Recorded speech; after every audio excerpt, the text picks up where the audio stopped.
Sri Chaitanya Bhagavat, Adi Leela, Chapter 2.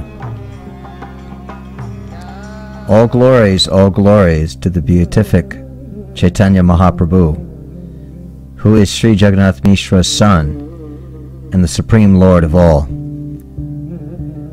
All glories to Lord Chaitanya, the life and soul of Sri Nityananda Prabhu and Sri Gadadhar Pandit.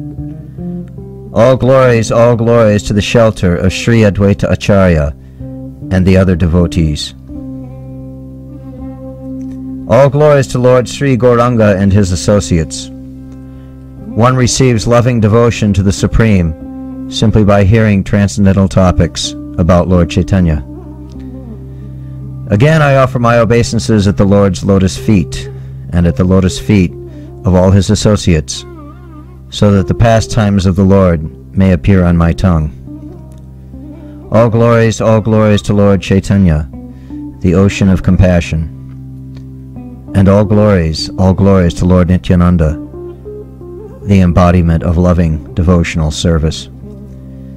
The spiritual identities of Lord Chaitanya and Lord Nityananda as brothers and as servitors of the Supreme Lord are unknown. Yet by their causeless mercy, their absolute identities were revealed. Lord Brahma was enlightened about the absolute truth by Lord Krishna's mercy. Srimad Bhagavatam and all Vedic scriptures describe this.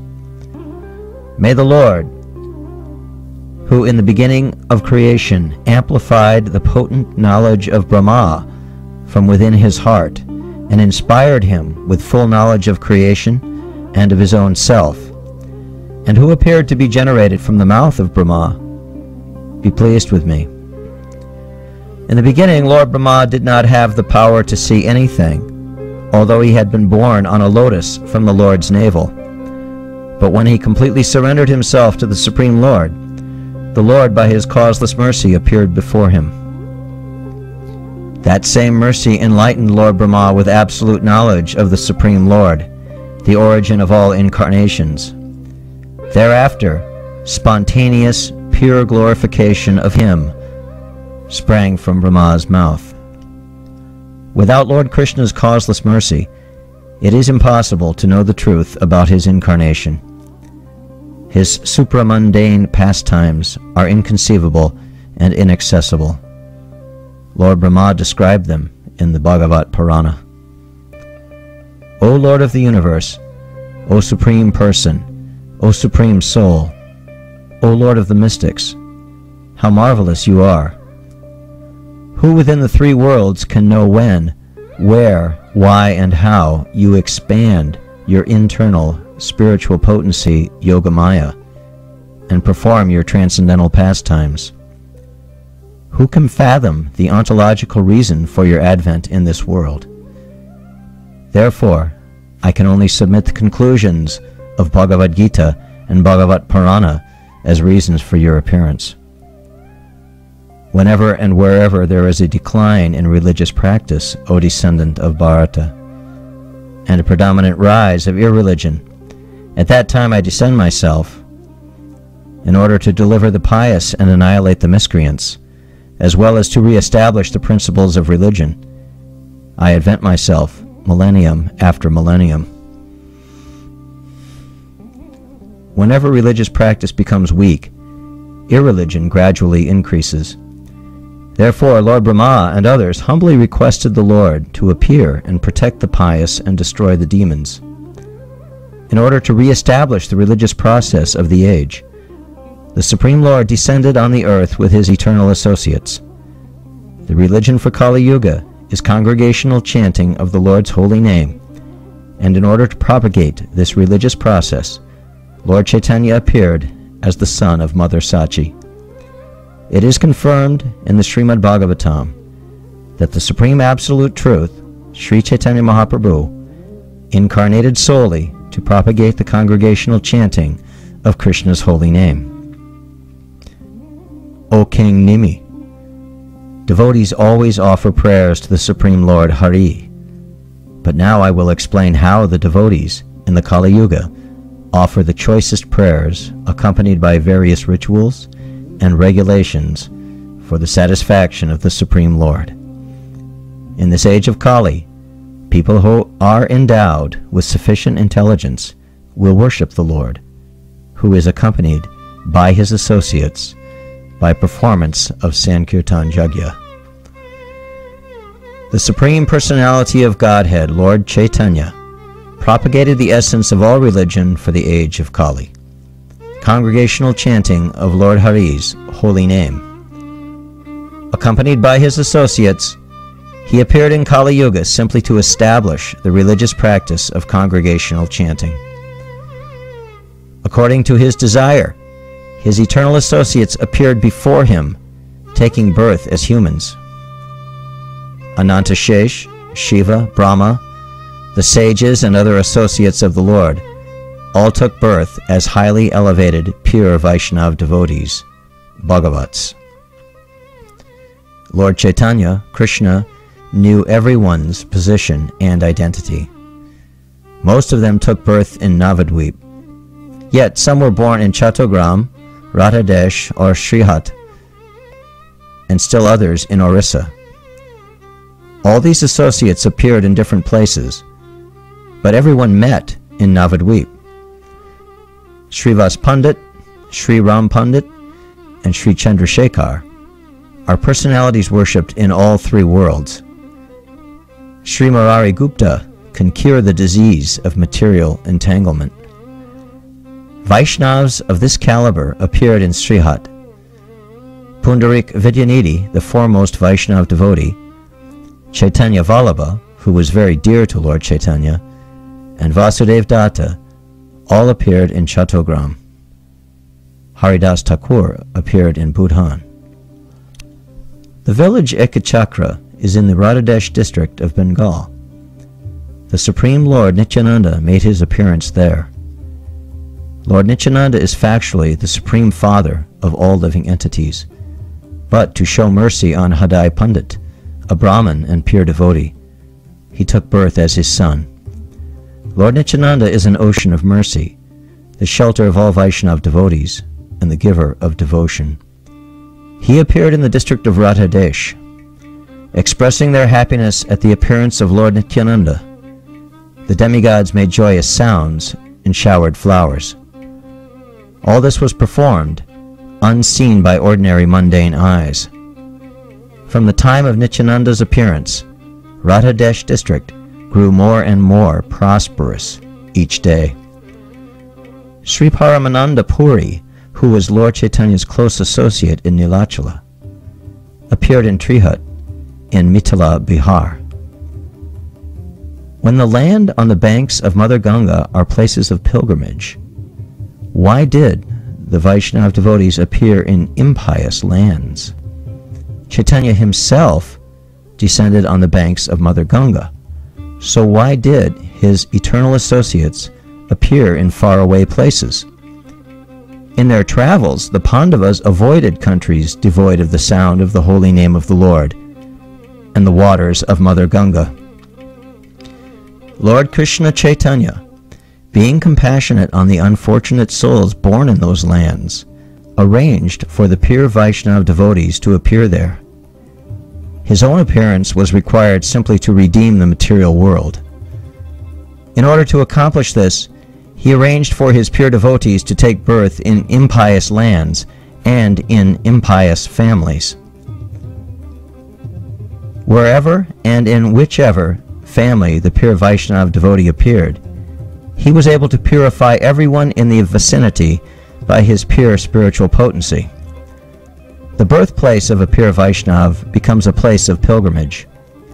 Therefore, the Supreme Lord Chaitanya arranged that his associates take birth in many different places. And although they were all born in different places, they met, as if by accident, in Navadvip. Lord Chaitanya's birthplace was Navadvip. Hence, Navadvip was the meeting place of all the devotees. The glory of Navadvip cannot be compared to any other place in the world. Knowing about Lord Chaitanya's descent in Navadvip, Providence made it a prosperous and flourishing town to receive the Lord. Who is capable of describing Navadvip's opulence? Hundreds of thousands crowded to bathe on the banks of the Ganga. By Goddess Saraswati's grace, residents of Navadvip of all different ages were learned exponents of the scriptures. The people were proud of their material knowledge. Even young boys argued logic with senior scholars. Students came from different parts of the country to study in Navadvip, because there they could get a taste for scholastics. The number of students in Navadvip was incalculable, and the exact count of professors was also undetermined. The residents were content, favored by the favorable glances of Rama, Lakshmi, the goddess of wealth. But they wasted their time spending money for sense pleasures and other worldly affairs. As they grew prouder and more materialistic, people's taste for devotional service to the Supreme Lord had decreased alarmingly, and the beginning of Kali Yuga had ushered in immoral activities. The only religious or devotional activities they knew were invocations to the demigods and demigoddesses, especially Durga Devi, and prayers for temporary material benedictions. Some arrogantly worshipped Manasa, the goddess of snakes. Others wasted huge amounts of wealth worshipping dolls. They squandered large sums on the marriages of their sons and daughters, and in this way, they wasted their human life. Even the so-called learned high priests, Bhattacharya, Chakravarti, and Mishra, etc., did not know the purpose of the scriptures. Though they taught the scriptures, their activities were contrary to scriptural injunction. So along with their students, they drowned in the deluge of iniquity. Nobody was engaged in explaining the imports of congregational chanting of Lord Krishna's holy name, the religion of Kali Yuga. They spent their time simply finding faults in others. As for the superstitious so-called renunciates and hermits, not a single name of God ever escaped their mouths. Those considered most pious in society were heard repeating the Lord's name Govinda or Pundarikaksha only once at the time of daily ablutions. Devotional perspectives were invariably absent in explaining transcendental literatures like Bhagavad-gita and Srimad Bhagavatam. The Vaishnava devotees of the Lord became distressed, seeing the mass engrossed in material existence under the external energy of the Lord. How can all these living entities be liberated? They are completely mesmerized by the myth of sense pleasures. Although people were requested to chant God's holy name, they refused, and instead they foolishly busied themselves, acquiring fruitless material knowledge. The elevated Vaishnava devotees continued their devotional activities by worshipping Krishna, taking bath in the Ganga, and discussing Krishna-conscious topics. The Vaishnavas became moved to benedict humanity and prayed that Lord Krishna would quickly shower his mercy upon them. Foremost of the great Vaishnavas in Navadvip was Advaita Acharya, who was glorified throughout the world. The preeminent spiritual preceptor was the exponent on knowledge of the absolute science of devotion and renunciation. His delineation of Krishna-conscious topics equaled Lord Shiva's. His explanations on all existing scriptures arrived at the same conclusion. The essence of everything is devotion to Lord Krishna's lotus feet. He constantly worshipped Lord Krishna with great devotion, offering him tulsi blossoms and Ganga water. His intense attachment for Lord Krishna made him resound loudly in exultation, and the sound penetrated the coverings of the material world, past the abode of Lord Brahma, and entered in Vaikuntha. Captured by the booming, ecstatic sound of Advaita Acharya's love, Lord Krishna appeared before his devotee. Advaita Acharya Prabhu was the leader of the Vaishnavas. His devotional service was the most glorious in Lord Brahma's planetary system. In that manner, Advaita Acharya spent his days in Navadvip. He suffered acute pain at the sight of persons bereft of devotional service. The people were all mad after mundane sense pleasures. No one was keen to worship or serve Lord Krishna. Some worshipped Vasuti, a female deity identified with Chandi, with many gifts, while others worshipped the Yakshas with flesh and wine. They drown in the endless tumult of singing, dancing, and music, their ears deaf to the nectarian call of the auspicious name of Lord Krishna. The demigods are not satisfied with worship from humans, which is ultimately not pleasing to Lord Krishna. Advaita Acharya in particular was extremely unhappy about such worship. Advaita Acharya Prabhu had a very compassionate nature. He was always thinking of how to liberate the conditioned souls. He thought, if my Lord descends, then he can liberate everyone. I can boast of being an incarnation of Lord Mahavishnu only if I can convince the Lord of Vaikuntha, Krishna, to appear in this world. And when that Lord of Vaikuntha descends in person, I shall sing and dance in joy and liberate all the conditioned souls. Considering matters in this way, he constantly worshipped the lotus feet of Krishna with undeviating resolve. Lord Chaitanya made his appearance because of Advaita Acharya Prabhu's sincere plea. The Lord himself often repeated this fact. Srivas Pandit and his three brothers were residents of Navadvip. They always chanted Lord Krishna's name, bathed in the Ganga, and worshipped Krishna thrice a day. Later, Lord Chaitanya performed many pastimes in Srivas's house. On the instruction of Lord Chaitanya, many of his eternal associates like Sri Chandrasekhar, Sri Jagadish, Sri Gopinath, Sriman, Sri Murari, Sri Garuda, and Sri Gangadas appeared before the Lord. In connection with these various incidents, I mention only those personalities known personally to me. Otherwise, to mention every individual would make this book bulky. Each one of the magnanimous devotees executed his spiritual duties and was concerned only with devotional services to Krishna. Each was unaware of the other's spiritual identities, yet they mixed intimately as confidential friends. Wherever they looked, they saw a world devoid of devotion, and their hearts were seared with sorrow. They found no one with any taste for the nectar of Lord Krishna's pastimes, so they simply glorified the Lord amongst themselves. They often spent several hours together in Sri Advaita Acharya's residence, discussing topics of Lord Krishna, and in this manner they dispelled all discontent. The devotees saw the world burning in the flames of material existence, and they found no occasion to inspire the people to an awareness of God. This caused them great sorrow.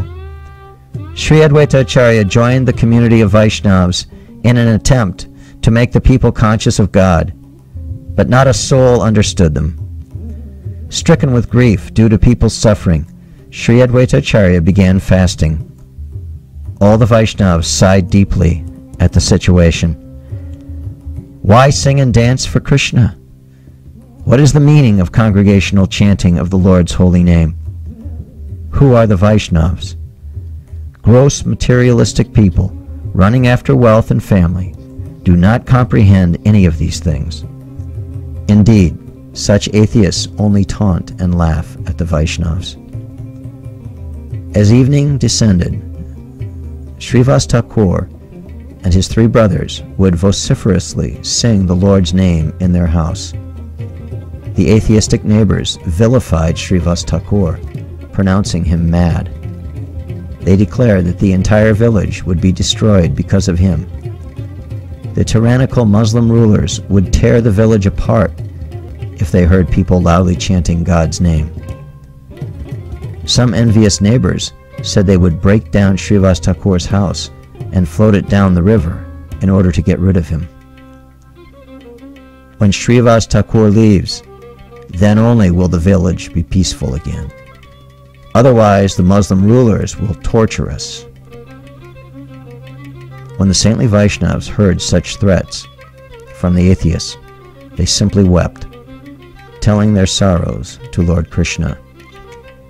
Sri Advaita Acharya burned with rage on hearing this news, and unconcerned with his state of undress, he addressed the Vaishnavas. Listen, Srivas Thakur, Sri Gangadas and Suklambar. I shall make Lord Krishna appear before everyone's eyes. Lord Krishna will come personally and liberate everyone. And along with all you Vaishnavas, the Lord will teach the atheists love of Godhead. And if I fail to keep my promise, I shall manifest my four-handed form and take up the disc. I shall sever the heads of all the atheists. Only then will I accept that Lord Krishna is my Lord and Master, and I am his proper servitor. Sri Advaita Acharya spoke extensively, and then resolving himself, he worshipped the lotus feet of Lord Krishna. The collective devotees also worshipped Lord Krishna's lotus feet with great attention and continuous tears. As the devotees went about their duties in Navadvip town, nowhere did they find any discussion about God or devotion. This shocked the devotees with grief. Some contemplated leaving their bodies, while others sobbed Krishna's name, letting out deep, long sighs. So severe was their pain at the sight of the futile endeavors of a godless society that they lost all appetite. At last they renounced all material comfort, whereupon the Supreme Lord made preparations to descend to the material world. By the Supreme Lord's desire, Lord Nityananda, the origin of Lord Anantashesh, descended before him in the land called Radha.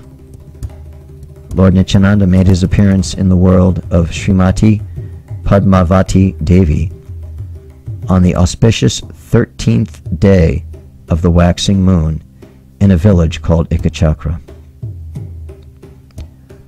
Although he is the original Supreme Father of everyone, Nityananda allowed Sri Hadai Pandit, a pure and elevated Brahmin, to play the role of his father. The Supreme Lord Sri Balaram is an ocean of mercy and is the giver of pure devotional service to Lord Krishna. He has again appeared, this time with the name Nityananda. The denizens of heavenly planets secretly celebrated this occasion, showering flower confetti with tumultuous sounds of joy and praise. Lord Nityananda's appearance in the land of Radhadesh gradually increased that district's good fortune in every respect. The Supreme Personality, who appeared to liberate the fallen souls, took the dress of a mendicant and traveled everywhere.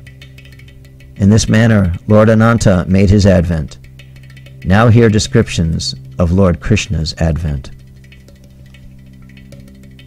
Sri Jagannath Misra, the great transcendental personality, resided in Navadvip. He was like Vasudeva, Lord Krishna's father, always engaged in spiritual activities. He was magnanimous and possessed the best of all Brahminical qualities. His qualities had no comparison in this world. Sri Jagannath Mishra was of the same spiritual category as Kashyapa, Dasarath, Vasudeva, or Nanda. His dedicated wife, Srimati Sachi Devi, was the embodiment of devotion to the Supreme Lord. She was the Universal Mother. All her 8 daughters passed away, and she was left with one greatly fortunate son, Vishvarup. Sri Vishvarup was as beautiful and charming as Cupid, and the source of joy for his parents. From birth, Sri Vishvarup was materially renounced, and as a child, he mastered the different scriptures. The godlessness seen in the beginning of Kali Yuga was indicative of what the future had in store. The whole society would become bereft of devotional service. The Supreme Lord descends when religious principles decline, and he feels that his devotees are suffering. Thus, the Supreme Personality of Godhead, Sri Chaitanya Mahaprabhu, entered into the bodies of Srimati Sachi Devi and Sri Jagannath Mishra. Lord Ananta sang hymns praising the Lord.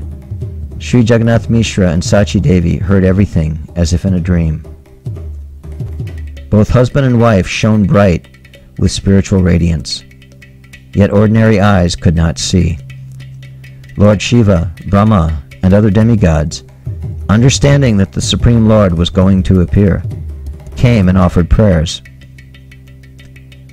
These mystical pastimes of the Lord are all recorded, even in the great Vedic scriptures. The eulogies of Lord Brahma and others are most confidential knowledge, and hearing them will result in deep attachment for Krishna. All glories to the Supreme Lord Chaitanya, the maintainer of all. You have appeared to inaugurate the congregational chanting of the holy name. All glories to Lord Chaitanya, the protector of Vedic religion, saintly devotees and pious Brahmins. You are the destroyer of non-devotees and death personified for the atheists. All glories to Lord Chaitanya. Your transcendental form is absolute, eternal and full of bliss. You are the Supreme Lord of Lords, whose desires cannot be obstructed. You are unmanifest in millions and millions of universes, yet you manifest yourself in the womb of Srimati Sachi Devi. Who can understand the activities of your sweet will? Creation, maintenance, and annihilation of the universes are just aspects of your wonderful pastimes. Your might, ignited only by your desire, can destroy the entire cosmic manifestation. Is it not possible, then, for you to kill demons like Ravana and Kamsa with mere words? In spite of your ability, you appeared in the houses of King Dasarath and Sri Vasudev to kill these demons. Who can unravel the mystery behind your activities? Only you know your own sweet will. Simply by your desire, any one of your servitors can liberate all the innumerable universes. In spite of it, you descend yourself to teach religious principles to the people of the world, and thus benedict them.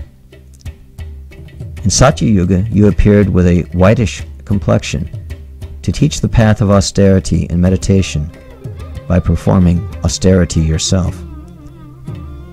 To establish religious principles, you took the role of a celibate Brahmin with matted hair, carrying an antelope skin, mendicant's staff, and water pot. In Treta Yuga, you appeared in a beautiful reddish complexion as the Lord of Sacrifices to teach the religious practice of sacrifice. With Shruk and Shrava in hand, you yourself conducted the sacrificial rituals. In Dwapara Yuga, you came with the transcendently beautiful dark complexion of a monsoon cloud and established deity worship in every house. Wearing a yellow cloth and decorated with the Shrivat sign, which is exclusively yours, you performed opulent deity worship. In Kali Yuga, you appeared as a learned Brahmin with a golden yellow complexion to disseminate the most confidential religious practice of congregational chanting of the Lord's holy name. You accept unlimited incarnations. Who has the power to count them? in your incarnation as the transcendental fish, Matsya, you came with the waters of annihilation. And as Kurma, the tortoise, you were the support of all living beings, holding the Mandara mountain. As Hayagriva, you preserved the Vedas and killed the two demons, Madhu and Kaitaba. As Varaha, the boar incarnation, you rescued the earth. And as Lord Nrsimhadev, you pierced and killed the demon Hiranyakashipu. As the dwarf incarnation, Lord Vamana, you outwitted the demon King Bali. As Parashuram, you rid the world of Kshatriyas, the fighting class. As Lord Ramachandra, you destroyed the demon Ravana. And as Lord Balaram, who holds the plow, you expanded unlimitedly. As Lord Buddha, you preached the religion of compassion and non-violence. And as Lord Kalki, you destroyed the degraded Malechas, those who do not follow the Vedic injunctions. As Lord Dhanvantari, you distributed the nectar of immortality, Amrita. And as Lord Hamsa, the swan incarnation, you spoke the knowledge of the Absolute to Lord Brahma and others.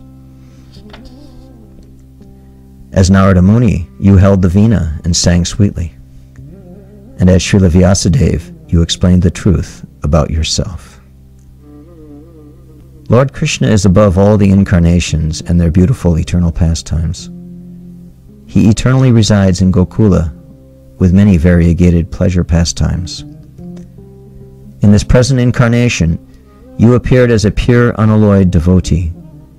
You disseminated the knowledge of devotional service and chanted the holy name.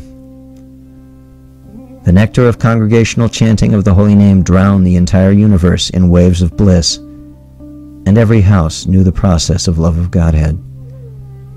How can we describe the universal ecstasy aroused when you danced with all your devotees and servitors? Just by constant remembrance of your lotus feet, your pure devotees freed this world of all ills and inauspiciousness. The touch of their feet dispelled the dark omens of the world, and a mere glance from them purified all directions. O Lord Chaitanya, so glorious are your servitors, that when they dance wonderfully with their arms raised, they remove all disturbances in the heavenly planets. O King, when Lord Krishna's devotees dance,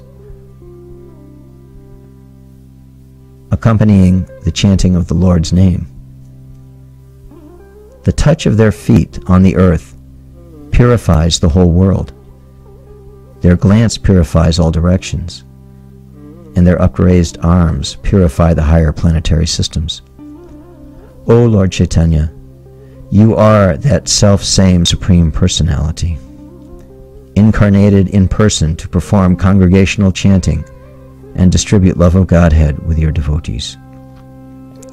O Lord, who possesses the words to describe your wonderful potency, to freely bestow the most confidential and hidden knowledge of the Vedas.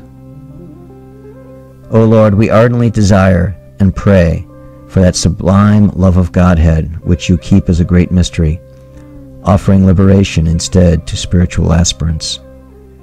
You are the spiritual master of the entire creation, and you distribute priceless wealth because of your magnanimity. The chanting of your holy name is the fulfillment of all religious rituals and sacrifices, yet you have personally appeared in Navadvip. O Lord, be kind upon us, so that we may be fortunate enough to see your wonderful activities in Navadvip. O Lord, you have fulfilled the innermost desire of Ganga Devi by sporting in her waters. Your exquisite transcendental form, which mystics and yogis envision in their meditations, has become manifest in Navadvip. I offer obeisances to the holy Navadvip Dham and the house of Sri Jagannath Mishra and Srimati Sachi Devi, where you made your divine appearance. In this manner, Lord Brahma and other demigods remained unseen, while daily offering choicest prayers to the Supreme Lord. The Supreme Proprietor of the entire creation remained in the womb of Srimati Sachi Devi, and on the full moon night in the month of Phalgun, he appeared. That full moon night was the summum bonum of all the auspicious holy occasions of the cosmic manifestation combined. The Supreme Personality descended, accompanied by the process of congregational chanting of the holy name. He propagated this process by practicing it himself. Who is able to know the wonderful pastimes of the Supreme Lord? He arranged a lunar eclipse at the time of his birth. Upon seeing the lunar eclipse, the residents of Navadvip began to loudly chant the Lord's holy name and make other auspicious sounds. Endless teeming millions convulsed on the Ganga for holy ablutions and rent the air with loud chanting of the Lord's name. The tumultuous sound of their chanting penetrated the coverings of this material universe and traveled beyond Brahmaloka. All the saintly persons marveled at this wonderful chanting and prayed for a perennial eclipse. All the devotees experienced deep exhilaration and exclaimed, "Such great joy! Maybe the Supreme Lord Krishna is making his appearance." The devotees went to the Ganges for their ablutions, followed by the roar of chanting from all directions. Women, children, aged, pious and impious, everyone loudly chanted Lord Hari's holy name during the lunar eclipse. The only sound within the universe was the all-prevailing chanting of Hari, Hari. The demigods showered flower confetti everywhere and proclaimed victory as they beat clamorously on their dundubi drums. Amidst the resounding adulations, the Lord and the very soul of the universe appeared as the son of Srimati Sachi Devi. The moon was eclipsed by Rahu.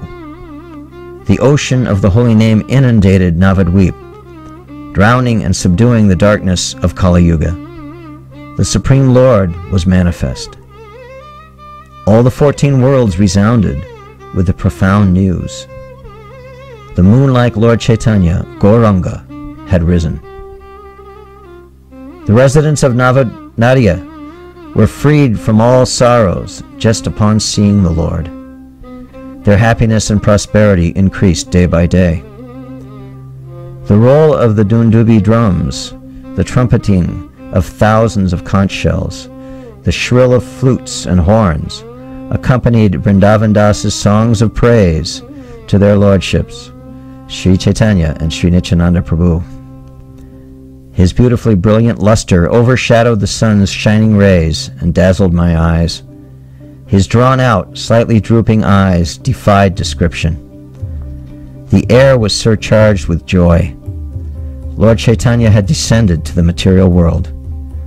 One roaring sound of Lord Hari's name reverberated throughout the universe, beyond Brahmaloka, carrying the tidings of Lord Chaitanya's birth.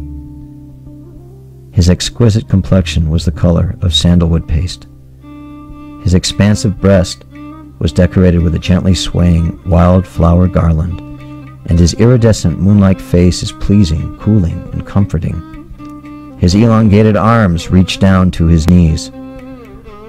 Sounds of victory and praise permeated all directions, and the earth felt especially blessed at the advent of Lord Chaitanya. Some sang in great joy, while others danced in ecstasy. But for Kali, it was a calamity in the midst of spiritual revelry. The crown jewels of all Vedic conclusions are the Supreme Lords, Chaitanya and Nityananda. Their causeless mercy made no discrimination between the ignorant or the derelict. I, Vrindavan Das, offer this song to them. The golden moon, Lord Chaitanya, had arisen as sounds of great joy filled the air. His beauty humbled a million cupids, and he smiled at his own dancing and singing. His lovely face and charming eyes added to the list of other marks of divinity on his transcendental person. His feet were marked with the signs of flag, lightning, etc. His entire exquisite form was decorated to enchant the minds of everyone. All fear and despondency was dissipated, and the world was showered with immense fortunes.